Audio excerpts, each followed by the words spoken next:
China holding back rare earth magnets from companies tied to the U.S. military right now?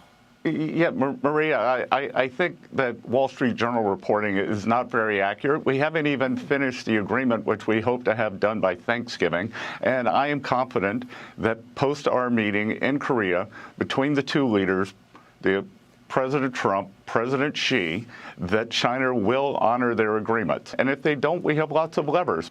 Well, you told me after the meeting that you would likely have something signed the following week. We spoke right after that meeting in October. Are you saying that you do not expect the Chinese Communist Party to hold back rare earth minerals from military-related companies in America? I am saying the agreement is that the magnets will flow freely as they did before April 4th. Are you expecting them to resume the purchases of soybeans, or are they going to double-cross us on that as well? Maria, we have lots of levers, and again, they've already started the purchases of soybeans. They've agreed for this buying season to buy 12 million tons, 25 million tons for the next 3 years after that, so a total of 87 million. All right, that's the Treasury Secretary Scott Bessent with me yesterday, saying he's confident that Beijing will uphold the promise on rare earths and soybean purchases. Joining me now is Gatestone Institute Senior Fellow Gordon Chang. Gordon, good to see you. I guess I was skeptical, given that China has let us down so many times, and there was new reporting last week from the Wall Street Journal that they were holding back those rare earth minerals to any company tied to the Pentagon. Yes, and there's a technical and a strategic issue in just what the Treasury Secretary said. The technical one is that there is a November 1 fact sheet issued by the White House, which says that China will remove the October 9th end-user validation arrangement that it put in place.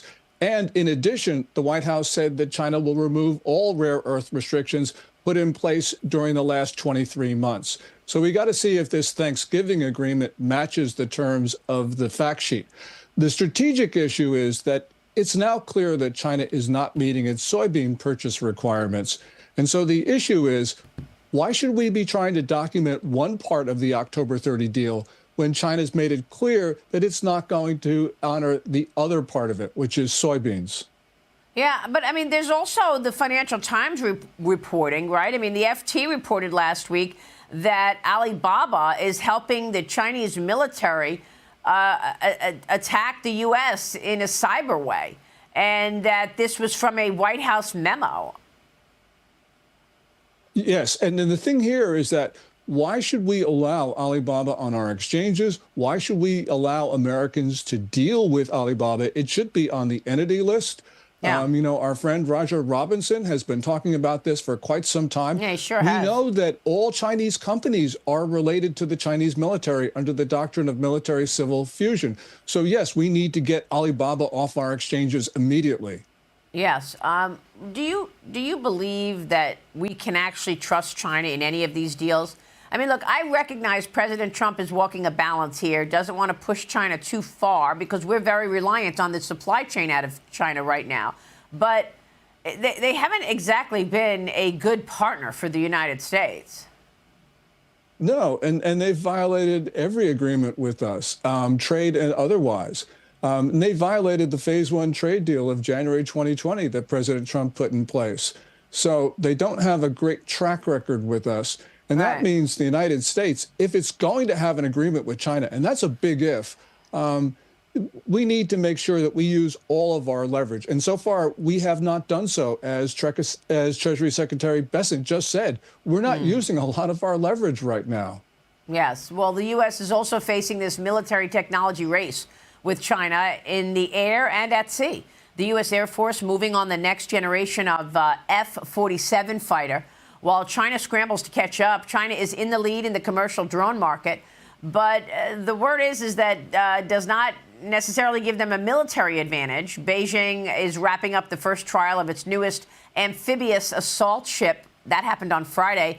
It can launch both aircraft and landing craft, Gordon. The U.S. already has more amphibious assault vessels than China, but Beijing is ahead in overall shipbuilding and Navy size. President Trump has talked about getting the U.S. back into shipbuilding quite significantly just in the last few months, Gordon. Your thoughts? President Trump deserves a lot of credit for ramping up American shipbuilding in a number of different ways, including partnerships with other countries such as South Korea at the Philadelphia boatyard. There are a lot of other things that the Trump administration is doing, and this is something that the Biden administration should have done. There was an obvious danger then and didn't do. So what we're seeing right now is a major upgrading of our ability to build ships. We built ships one a day in World War II, and we're nowhere near that now. And also, we've got a broken Navy, a Navy that the admirals just can't seem to administer well. We need a clean out there, and I think Secretary Hegseth is in the process of doing that. Well, one thing that President Trump has been very effective at in terms of China is gathering allies to work with the United States. I mean, look what just happened with Japan. And the president had that great meeting with the new prime minister of Japan when he was in Asia 2 weeks ago. Now Japan is trying to de-escalate its issue with the new prime minister, Sanai Takahashi, telling lawmakers that a Chinese attack on Taiwan that threatens Japan could trigger a military response. The prime minister said this 1 week after meeting with Xi Jinping, agreeing to pursue stable bilateral ties. China is now demanding that she retract her statement while urging Chinese citizens not to travel to Japan. Beijing is also hinting at imposing sanctions on Japan, including restricting trade and suspending economic ties with Japan, Gordon.